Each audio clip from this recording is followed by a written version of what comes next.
Hola, somos el grupo 6 de Termodinámica del Paralelo 1, conformado por Nicolás Gilboa, Vicente Coloma, Tomás González y quien les habla, Pedro Valenzuela.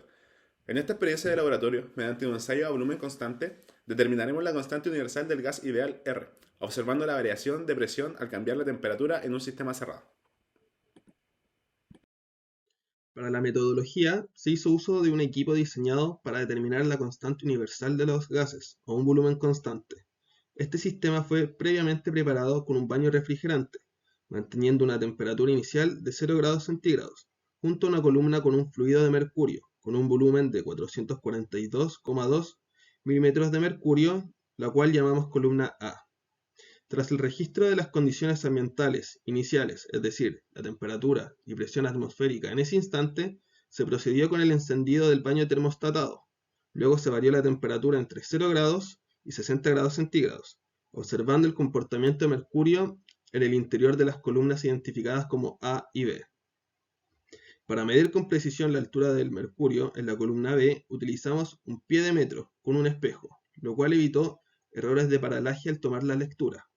En cada incremento de temperatura registramos tanto la temperatura como la altura de mercurio, datos que nos permitieron calcular la presión manométrica del sistema. Al finalizar la experiencia del laboratorio, se volvieron a registrar las condiciones ambientales para una mayor precisión y posteriormente se realizaron los análisis pertinentes para determinar experimentalmente la constante universal de los gases. Empezando con el análisis de resultados, se puede observar la tabla de temperatura con la presión y alturas obtenidas en el experimento que se realizó a un volumen constante y a una presión atmosférica constante. Se hace énfasis en el incremento lineal entre la temperatura y la presión, como se puede observar en la tabla. Al graficar la depresión con la diferencia de las alturas del mercurio, se observa una tendencia lineal creciente, lo cual es concordante con la ley de Gay-Lussac, que plantea que la presión y la temperatura es directamente proporcional a un volumen constante. Esto valida, por tanto, que el gas se comporta efectivamente como gas ideal bajo las condiciones del experimento. Según el análisis presentado y los cálculos, se permitió obtener un valor R de 8.32 joules por mol Kelvin, muy cercano al 8.31 que es el valor teórico. Por lo tanto, las condiciones del experimento se aproximaron bastante al modelo de un gas ideal. Sin embargo, algunas fuentes de error pueden ser errores en la medición de las alturas, los cambios en la presión atmosférica y que solo se consideraron temperaturas en el rango de 0 a 60 grados Celsius. Bueno, ahora ya en la parte de discusión y análisis, el experimento realizado proporcionó evidencia clara del comportamiento de un gas a volumen constante, demostrando que su presión aumenta de forma lineal con la temperatura, tal como lo establece la ley de Gay-Lussac. En el gráfico obtenido se pudo evidenciar una relación directa y creciente entre la temperatura y la diferencia de altura, reforzando la idea de que el gas se comportó de acuerdo con los modelos de gases ideales.